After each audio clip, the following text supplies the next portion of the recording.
Hi, this is James Shugg with the end of day report from Westpac London for Friday the 9th of September.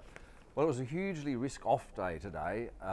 Sentiment has been negative right through the European trading session. Started off badly with a sense that maybe Congress won't pass President Obama's jobs package that he announced last night, or maybe it was just dissatisfaction with the package itself. But certainly it was a real case of buy on the rumour, or buy on the anticipation of the Obama package, but sell on the fact of it.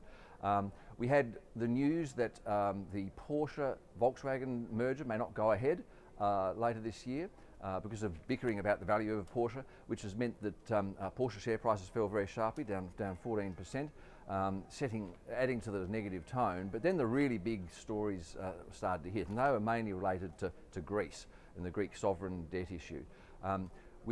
The Greeks had been expected to announce today details of the take-up of the plan to shift for investors to shift from short-dated but toxic Greek bonds to much longer-dated Greek maturities.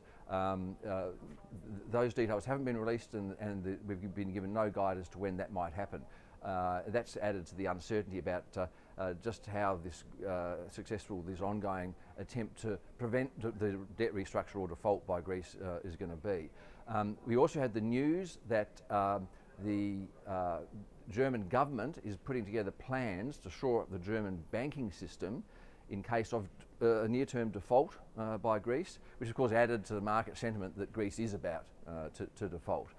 We had Jürgen Stark, the chief economist of the European Central Bank. He resigned today. Chief economist there, he resigned basically on the basis that he has argued vehemently against the European Central Bank's bond buying program, which was recently expanded to include the bonds of Italy and Spain. It helped pull down bond yields there, but it's very much something that Stark has argued is not the way to proceed. Stark's departure follows that of Axel Weber a few months ago for essentially the same reasons, concern about the bond buying program. And that development too has helped to emphasise that even at the top of European policy making, there are really serious disagreements about just how things should proceed in terms of limiting the fallout from this sovereign debt mess. So that's really the main stories today. The probability of a Greek government default is really now starting to worry markets intensely, and we've got losses of 4%, 4.1% almost on the German market today. The French market's down 3.6%. FTSE in London down 2.4%, and financial stocks in particular leading the way south. Still about 2.5 hours to go in US trading. It's 6:30 in London at the moment. We've got the Dow down 2.7%, and the broader S&P 500 measure, it's down 2.6%, the Nasdaq down 2.2%. Look, no big economic numbers today, although in Canada we saw a fall in employment in the month of August, the second fall in 5 months. We had a fall back in March. That follows a fairly soft gain in jobs in July, so it's just more evidence that economies that have kind of been reasonably healthy are really starting to feel the effects of these global problems. Canada, of course, very heavily exposed to what's going on in the US economy.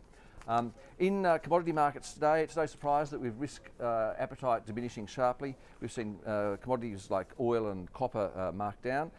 We've got copper prices off 3.5% today, and oil prices off 3.3%. The per barrel price is now $86.13 as I'm speaking. Gold prices are up about 1/3% today though, at $1,863 an ounce. The Aussie dollar actually has fallen about 2 cents during the London trading session today. It's at 1.046 at the moment against the US dollar. It was a little bit lower an hour or so ago, but it started the day above 1.06 against the US dollar. So peak to trough today was a 2 cent fall for the Aussie. One other thing I would mention too is that US 10-year bond yields down at 1.9% at the moment. That is, US government has to pay 1.9% to borrow money for 10 years. I think that's the lowest they've ever been. So it's another example of concern about the risk of recession in the US. And also, I suppose, there's an element of safe haven buying in there, and also an expectation that we're going to get some further bond buying program, quantitative easing from the Fed at some point, maybe sooner rather than later, particularly if the European mess really blows up. All right, that's it for today. We'll be back with hopefully not quite so much bad news next week.